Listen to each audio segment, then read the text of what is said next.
अस्सलाम वालेकुम। Standard 11 subject economics chapter number 7 जिसका नाम था भारतीय अर्थतंत्र, जिसको हम उर्दू में कहेंगे भारतीय माशी निज़ाम, जिसका आज हम देखेंगे पार्ट 2। तो पार्ट 1 में आपको मैंने बताया था कि भारतीय माशी निज़ाम के अंदर भारत का नाम कैसे पड़ा, कि भारत जो था पहले भरत था। भरत कौन था? शकुंतला और दुष्यंत का बेटा था, जिसके नाम पर से हमारे देश का नाम भारत पड़ा। इसके अलावा मैंने आपको बताया कि भारत से बहुत सी अवाम तिजारत की गर्ज से पुर्तगाली, फ्रांस, डच, यहाँ तक के अंग्रेज़ भी आए और जिन्होंने हमारे ऊपर इक़्तिदार जमाया।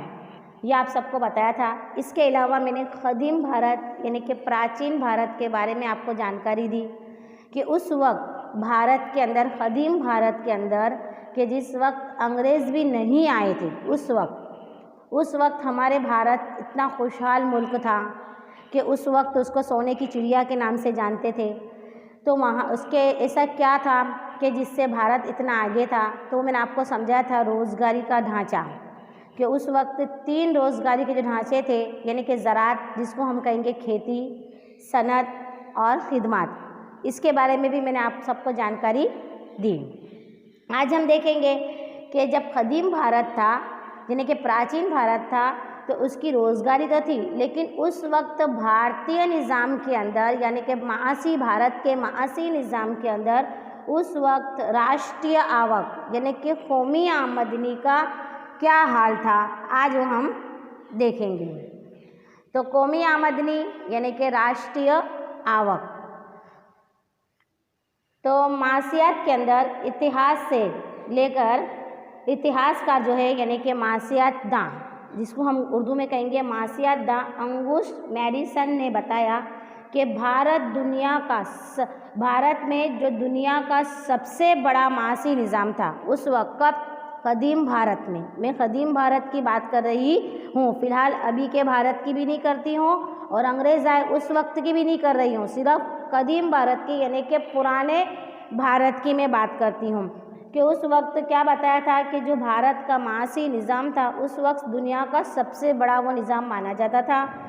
उस वक्त मौर्य राजा के दौर में भारत का जो माशी निज़ाम था वो बहुत ही तरक्की पजीर के साथ अपने जो भी फैसले तरक्की पजीर था, इसके अलावा वो होने के साथ साथ जो भी वो फैसले लेता था वो बहुत ही अहमियत रखते थे, जिसकी वजह से उस वक्त के पूरे भारत के अंदर सिर्फ एक राजा होता था 16वीं सदी के अंदर। अब क्या आया कि 16वीं सदी के अंदर जो मुग़ल इक़्तिदार के दरमियान, 16वीं सदी मुग़ल राजा थे सब, मुग़ल शासन यानी कि मुग़ल दौर के दरमियान भारत का जो माशी निज़ाम था उसकी जो आमदनी थी वो कितने टका थी? 25। कितने टका थी? 25% आमदनी थी। ये याद रहे कि 16वीं सदी में मुग़ल इक़्तिदार के दरमियान भारत के जो माशी निज़ाम था दुनिया में उसकी आमदनी 25% थी, जो 17वीं सदी के आखिर में मुग़ल शासन ने जब तरक्की की तो जनूबी एशिया के अंदर 90% इक़्तिदार जिसमें था, उसकी वजह से वो मसावी महसूल और ज़कात यानी कि टैक्स उनमें रखा गया था।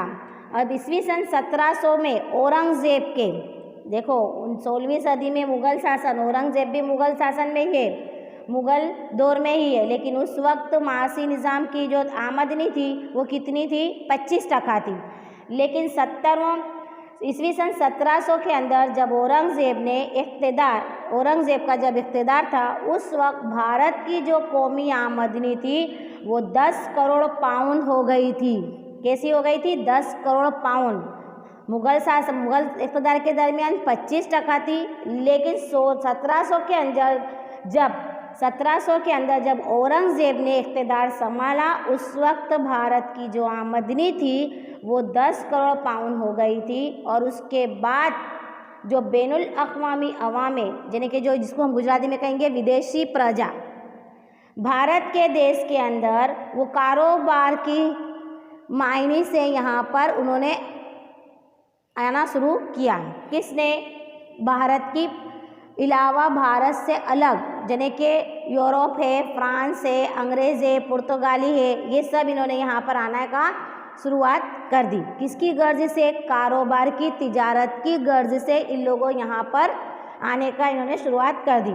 इस तरह भारत के तमाम शोबों में, तमाम शोबा जो था भारत का वो कैसा था? पहले सुनहरी दौर का, उस वक्त कदीम भारत में जो उसका जो दौर था, तमाम जो उसके शोबे थे भारत के, जो भी रोजी रोजगार के जो शोबे थे, उस वक्त भारत के अंदर उनका सुनहरी दौर होने से खुसूसियत देखने को मिलती थी।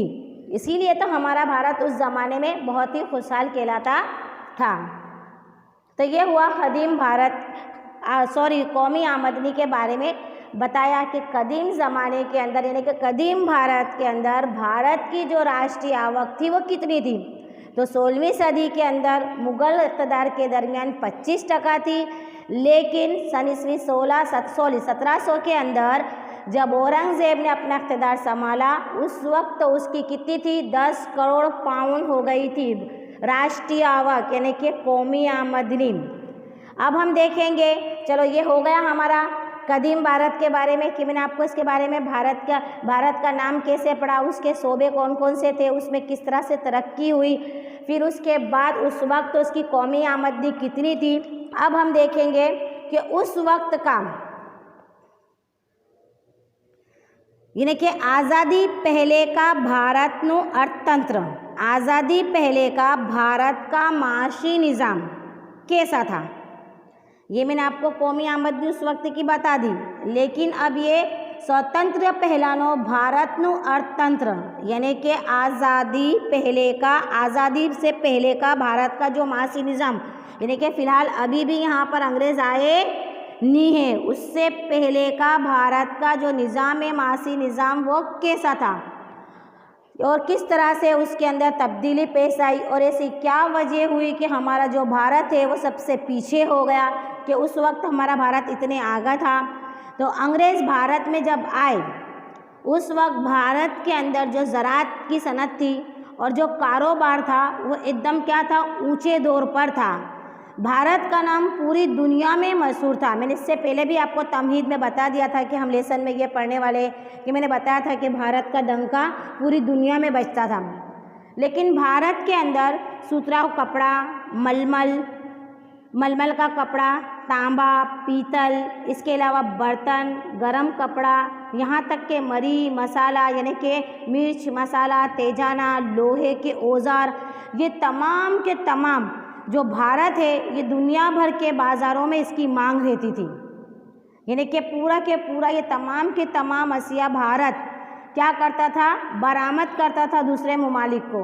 भारत के जो गांव वाले इलाके, जिसको हम कहेंगे देहाती जो इलाका था, वो भारत का बहुत ही खुशहाल था और खुद कफील था। इसके अलावा भारत की जो घरेलू सनतें थी और जो छोटे फ़ायदे की जो सनतें थी, उसकी सहूलतों को भी बहुत ही तरक्की याफ्ता था। भारत के अंदर जो कारोबार और जो बरामद होती थी वो बहुत ही ऊंची थी। इसके अलावा मैंने पहले बता दिया कि उस दौर को क्या कहते हैं? सुनहरी दौर कहा जाता था। भारत का सुनहरी दौर कहा जाता था, जिसकी वजह से जो भारत की जो इसी चहल पहल यानी कि जो ऊंचा उसका जो डंका बजता था, जिसकी वजह से उसकी जो खुसूसियत थी भारत की, उसकी वजह से जो बैनुल अक़वामी प्रजा यानी कि जो अवाम भारत की तरफ क्या हुई? खिंचाव कराने की तरफ राग़िब हुआ। और पहली बार उन्होंने क्या किया कि तिजारत की गर्ज से उन्होंने भारत में आना शुरू कर दिया। तो भारत में सब हमने 10वीं में भी पढ़ा है और 8वीं 9वीं में भी हमने पढ़ा है कि भारत में बैनुल अक़वामी अवाम कौन कौन सी आई थी। तो भारत में जो बैनुल अक़वामी अवाम थी यानी कि जो यूरोप खंड के थे, उसमें फ्रांस, डच, पुर्तगाली और अंग्रेज़ वगैरह थे। तो शुरुआत में तो सिर्फ इन लोग किसके से आए थे? तिजारत की गर्ज से ही आए थे। लेकिन वक्त के साथ साथ ये जो बैनुल अक़वामी अवाम है, इनके दरमियान क्या हुआ? भेदभाव हो गया और जिसकी वजह से तमाम के तमाम साथ में आई थी। हमने 8वीं में पढ़ा है कि सबसे पहले डच पुर्तगाली लोग तो यहाँ पर मौजूद ही थे, लेकिन ईस्ट इंडिया कंपनी की स्थापना कब हुई थी? बुनियाद 1600 में हुई थी और एलिजाबेथ ने मुगल शासन के राजा के पास से इजाज़त परवानगी ली, किसकी? तिजारत की वजह से, जिससे उसको परवानगी मिली और अंग्रेज़ यहाँ पर आए और आने के बाद इन्होंने सबसे पहले जो पहले आई हुई अवाम थी उनको यहाँ से इन लोगों ने क्या कर दिया? रफा दफा यानी कि भगा दिया और इन लोगों खुद यहाँ पर टिककर अपने पूरे भारत के ऊपर इन लोगों ने अपना कब्जा जमा लिया। ये हमने 8वीं में पढ़ चुके हैं। तो इन लोगों के अंदर यानी कि जो यूरोपीय अवाम थी इन दोनों के दरमियान क्या हुआ? भेदभाव हुआ और जंगें हुई, जिसकी वजह से वो खुद की ताकत को पेश करते हुए क्या हुआ? इन लोगों आगे हो गए और आखिरकार जो अंग्रेज़ी फ़ौज थी उन्होंने यहाँ पर अपना इक़्तिदार जमा लिया और धीरे धीरे करके इन्होंने पूरे भारत के ऊपर क्या करा? अपना इक़्तिदार को जमा लिया। तो कब हुआ था ये? 1757 से 1947 तक भारत बर्तानी इक़्तिदार का क्या बन गया था? गुलाम, जिसको हम गुलामी कह सकते हैं, उसका हिस्सा बन गया था, क्योंकि उन्होंने 1757 से लेकर 1947 तक इन लोगों ने हमारे ऊपर क्या किया? हुकूमत की। किसने? अंग्रेज़ों ने। अब उसके बाद देखेंगे कि ब्रिटिश यानी कि बरतानिया इक़्तिदार के दरमियान भारत कम मिक़दार के अंदर अच्छे नताइज और अच्छे तनासुब में जो ख़राब तनासुब थे उनका भी उनको सामना करना पड़ा और अच्छों का भी सामना करना पड़ा। तो सबसे पहले अब इसके बाद है, इसके कितने पॉइंट है? कम से कम 13 या 12 पॉइंट है। तो हमको सिर्फ इसके पॉइंट याद रखने कि जब भारत ने इक़्तिदार जने हुआ उस वक्त सबसे पहले जो हुआ वो क्या हुआ? इसके पॉइंट मैं आपको बता रही हूँ। नंबर 1 है रेलवे, नंबर 2 नक्ल हमल यानी कि मार्ग परिवहन, गुजराती में जिसको कहेंगे यानी कि आमद और रफ्त के ज़राए भी हम कह सकते हैं। नंबर 3 है बैंक, नंबर 4 है समाजी ढांचा, नंबर 5 ज़राअत, नंबर 6 महसूल की शरह। ये सिर्फ अभी तो फ़िलहाल 6 पॉइंट है, लेकिन इसके 13 पॉइंट है जो हमको याद करने। तो सबसे पहले रेलवे, नक्ल हमल, बैंक, समाजी ढांचा, ज़राअत, महसूल की शरह, यानी कि 1757 से 1947 के अंदर। तो अच्छा, हमने अच्छे इसका भी सामना करा हमने, जो ख़राब था उसका भी हमको सामना करना पड़ा। कब? बरतानिया हुकूमत के दरमियान में। तो सबसे पहले जो रेलवे है, तो बरतानिया हुकूमत के दरमियान भारत के अंदर सबसे ज़्यादा जो फ़ायदा का जो हुआ, जो सहूलत हासिल हुई, वो रेलवे यानी कि अंग्रेज़ों ने ही स्टार्ट की थी। भारत के अंदर जो आमद रफ्त जो थी वो तेज़ी से उन्होंने बनाई और उसके लिए इन्होंने सबसे पहले जो रेलवे की शुरुआत करी, याद रहे, रेलवे की शुरुआत भारत के अंदर 16 अप्रैल 1853 के रोज़ रेलवे की शुरुआत कब हुई? 1853। ये सवाल तुम्हारा अभी भी है और ये सवाल तुम्हारा 12वीं में भी आएगा। तो MCQs भी पूछा सकती है और एक वाक्य में सवाल भी पूछा सकता है। तो भारत में रेलवे की शुरुआत 16 अप्रैल 1853 के रोज़ हम क्या कहते हैं? बॉम्बे से थाना, है ना, यूँ बोलते हैं। लेकिन बॉम्बे की 16 अप्रैल 1853 के रोज़ बोरी बंदर से लेकर थाने तक हुई। कहाँ तक हुई? 16 अप्रैल 1853 के रोज़ बम्बई के बोरी बंदर से थाने तक हुई, जो 1947 में कितने थी? 53,000 किलोमीटर लंबाई होती थी जिसकी, और 68 लाख मुसाफिर इससे फ़ायदा उठाते थे। सबसे पहले रेलवे आएगा। तो सबसे पहले जो रेलवे की शुरुआत यानी कि जो रेलवे की जो बुनियाद डाली, जो रेलवे लाइन बनाई, वो सबसे पहले अंग्रेज़ों ने बनाई, यानी कि बरतानिया हुकूमत के दौर में बनी, जिसकी वजह से आमद और रफ्त का जो ज़राया है वो हमारा तेज़ी से बना। और इसकी शुरुआत यानी कि रेलवे की शुरुआत 16 अप्रैल 1853 के रोज़ बोरी बंदर से लेकर बम्बई के थाने तक इसकी स्टार्ट हुई, जो 1947 में 53,000 किलोमीटर उसकी लंबाई हो गई थी और जिससे 68 लाख यानी कि 68 लाख मुसाफिर इससे फ़ायदा उठाते थे। अब इसके बाद देखेंगे हम दूसरा पॉइंट मार्ग परिवहन, जिसको हम कहेंगे नकल हमल। तो अंग्रेज़ों के दौर में 1855 में अवामी बांधकाम के खाता यानी कि जाहिर बांधकाम जिसको कहते, जिसको सभी लोग इस्तेमाल कर सकते, PWD, उसकी तश्कील करने में आई। याद रहे 1855 नकल हमल 1855 में अवामी तामीरात खाते की तश्कील करने में आई। किसके दौर में? अंग्रेज़ों के इक़्तिदार के दरमियान 1855 में अवामी तामीरात खाते की तश्कील करने में आई। भारत में क्या क्या हुआ? रोड, रास्ते, फिर इसके अलावा तामीरात की तमाम जिम्मेदारी जो थी, वो जवाबदारी जिसको हम कहेंगे जिम्मेदारी, ब्रिटिश यानी कि बरतानिया ने 19वीं सदी के आखिर तक में 2,78,420 किलोमीटर के रास्ते उन्होंने बढ़ाकर 1943 के अंदर जो रास्तों की लंबाई थी वो 4,47,105 किलोमीटर कर दी थी, जिसे हम कहेंगे 32% रास्ते कैसे बन गए थे? पक्के बन गए थे, जो पहले कच्चे थे। कदीम भारत के अंदर जो कच्चे थे, लेकिन इन्होंने कब 1943 तक इन लोगों की कैसे बन गए थे? ये 32% पक्के बन गए थे और 68% रास्ते कच्चे थे। अब इसके बाद आएगा बैंक। तीसरा पॉइंट है हमारा बैंक। तो याद रहे कि साल 1770 में प्राइवेट, जिसको हम कहेंगे खानगी शोबों में बैंक की शुरुआत हुई। 1770 में खानगी बैंकों की शुरुआत हुई, प्राइवेट बैंकों की, जो 1946 में 700 से ज़्यादा की तादाद में उसने तरक्की की और 1935, याद रहे 1935 में भारतीय रिजर्व बैंक ऑफ इंडिया, जिसको हम कहेंगे RBI की तश्कील हुई। तो सवाल आ सकता है कि RBI ની રચના ક્યારે કરવામાં આવી હતી? तो 1935 में भारतीय रिजर्व बैंक ऑफ इंडिया, जिसको हम कहेंगे RBI की रचना करवामा आवी, यानी कि उसकी तश्कील हुई। तो ये था हमारा 3 पॉइंट है, ये मैंने अभी तक को 3 पॉइंट समझाए। अब इसके आगे के पॉइंट हम नेक्स्ट पीरियड में देखेंगे।